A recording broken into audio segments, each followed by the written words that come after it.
Hi, I'm Laura Gerson with MomFair, and today we're at the Shore Hotel in Santa Monica, and I'm with my dear friend Rebecca Jonah. Hi, Rebecca. Hi, Laura. Rebecca is the co-founder and editor-in-chief of WeartoClick. Rebecca, tell us a little bit about WeartoClick. So WeartoClick is the digital destination, fashion destination for men and women. We scour the net for the best that digital fashion has to offer, curate what we think is worth clicking, and bring it all to one location, WeartoClick.com. I love your site. I have so much fun going through it. It's such a terrific resource.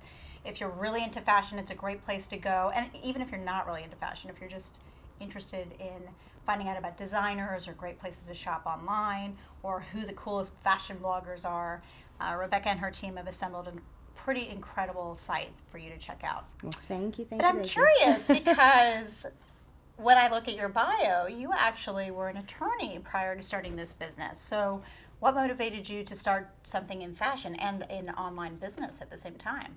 I worked for a very large international law firm. I was a financial restructuring attorney, and I kept very long hours. Yeah, and I then can imagine. I got pregnant and I had a baby, and I wanted to be at home a little bit more, and unfortunately I couldn't do both. So I decided to do something that would allow me to spend time with my children, but still kind of get me back into the workforce. Right. So I ultimately decided to start my own business. I've loved fashion all my life, and I think pairing that with a business background was kind of a natural next step for me. Now, so how do you feel that your skills are applicable, the skills that you used as an attorney in this new business that you're doing now? So, although it's in fashion, it's still a business. And I think that being able to negotiate contracts and, drafting our partnership agreements, our terms of use on our site, our privacy policies, and ultimately understanding that a site needs to be monetized and figuring out how to bring that aspect, the business aspect, into what's really a much more creative business venture. I think that those skills have certainly served me well as I've made this leap into a different business. Now you have partners on this venture, so now tell me a little bit about your partners and why you decided to bring partners in with you on your new venture. Sure, and as I said, I was an attorney and I bring that business background. My partners are both in the fashion industry.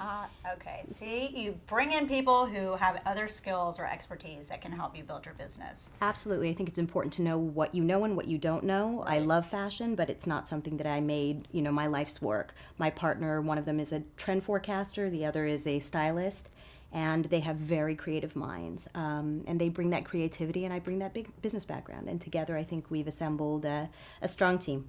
Oh, I think it's terrific. Well, we really appreciate you taking the time with us today to talk to us a little bit about starting a business and your motivation behind it. Now, I'm curious because I know you have two very energetic, beautiful boys. I do indeed. How are you managing that balance of running a business and spending time with the boys and their busy schedules? We always like to know if there's some secret tip or some trick that you have to helping you with your daily schedule and your routine. So it's called being completely exhausted most of the time. I'll be completely honest. I know, it's totally I'll be honest. True, right? Yeah. It's not perfect. I think it's a daily battle for me, but for me, what I do is I'm fortunate to have two children who nap at the same time. Oh, that's so great. I really try to work when they're sleeping. So I work very early mornings.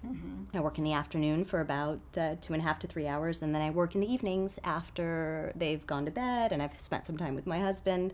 Then it's time for me to go back to work. Yes, I know, because Rebecca and I will be emailing each other at 9 or 10 o'clock at night. At 1 o'clock in the morning, don't let her online. lie to you. I can see her on Facebook, and I can send her a little note and say, oh, I see you're working. What are you working on? Yes. So a lot of we women who have online businesses, there's an interesting community where we can find each other online working late at night. It does happen. But I do have to tell you that you can make time. I choose to do it while my children are sleeping. But I think that if that's what fulfills you and that's what makes you whole, then it's very important for you to find that balance between spending time with the children and fulfilling your own sense of who you are. I think it makes you a better mother at the end of the day. So I agree. I completely agree. Well, and I can tell that you're very happy. Thank you. I am. And that you love doing what you're doing. And it's so nice to meet you and share with our audience WeartoClick. Thank you so much for having me. Rebecca.